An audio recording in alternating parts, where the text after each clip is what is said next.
Hello and welcome to DownWithThat.Life. I'm your host, Hutch Matteson, and I'm so very thankful that I get to spend the next few minutes with you.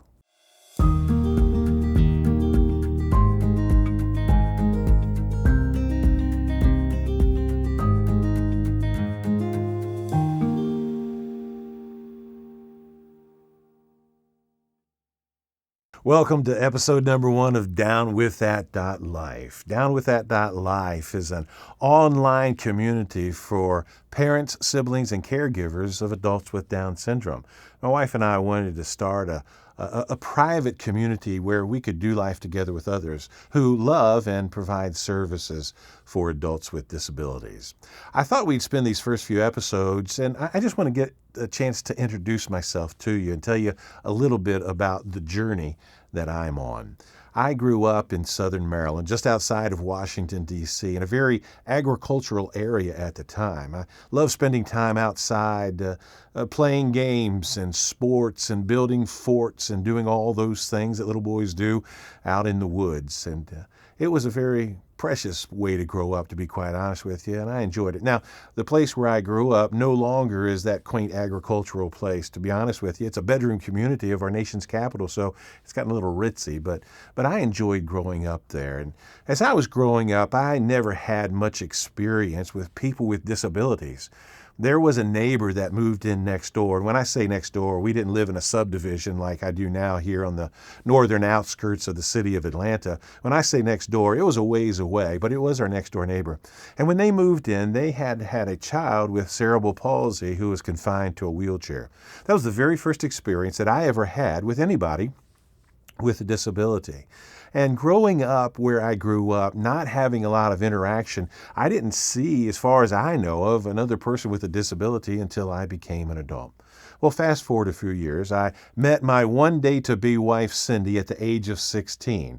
We were good friends for many, many years. We served together in our local church. And then in the middle of my sophomore year, during Christmas break, having been friends with Cindy for about 5 years now, I saw her in a different light, a little bit of fluttering in my heart at the time. And so I spent that entire second semester of my sophomore year praying and asking God to help her see me a little bit differently. And guess what? When I got home for that summer break, fortune favored in a great way as things happened so that she did indeed start looking at me differently. I asked her out on a date, and would you believe it? We dated every single night that entire summer. Well, fast forward a little bit, and in May of 1986, I graduated from college on a Monday. Cindy and I got married to each other on a Saturday, and 2.5 weeks later, we landed at our first ministry assignment at a church in Clearwater, Florida.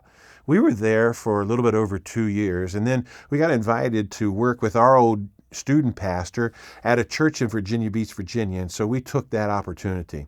You know, in Virginia Beach, it was a much larger and fast-growing church and a much larger community.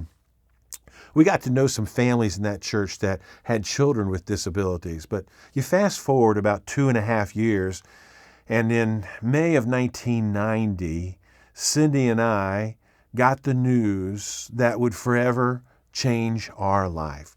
We had been expecting a child, and in May he came. It was our firstborn, a son we named Joshua. And I remember that day just as clear as could be, as I was there in the hospital room beside Cindy. She was laying in the bed recuperating from a long delivery. Her mom was on one side of the bed and I was on the other, when our pediatrician strolled Josh in, and she said to us some words that, well, just had a knockout blow, to be quite honest with you. She began to tell us how that she had to run some tests, but she believed there were some physical features about Josh that led her to believe that he was born with Down syndrome. She talked about a fleshiness on the back of his neck, a simian crease in the palm of both of his hands, and he was what she called floppy. Well, I got to be honest with you, it was like a gut punch. We didn't have any idea, but after she gave us that news, she left the room. We picked our little boy up, held him close, and the three of us with Josh in our arms began to cry. And to be quite honest with you, after the tears began to subside, we kind of tried to work through what the doctor had just told us. What did all of that mean? Well, all Cindy and I knew is that Josh was a genuine gift from God. He was our son. We were going to love him unconditionally. And we committed to do the very best we possibly could for him to be able to live the best life that he could possibly live. Well, here we are now. We have 4 children. 3 of them are married and starting their own family. And, well, we've got 1 grandson. So time has sure changed. But in that process, we have learned a lot. We've got a story to tell, a lot of experiences to share, and we're still on the journey of a lifetime. We don't have all the answers. As a matter of fact, we don't even know all the questions, but what we do have, we want to share with others. I hope you'll join us on the journey. I also hope that you'll join us for episode number 2 of DownWithThat.Life, where we'll continue to build on this foundation of finding out that we had a baby boy born with Down syndrome. We were rocked to the core, and to be honest with you, the vibrations are still reverberating to this day, over 3 decades later. I look forward to seeing you next time on DownWithThat.Life.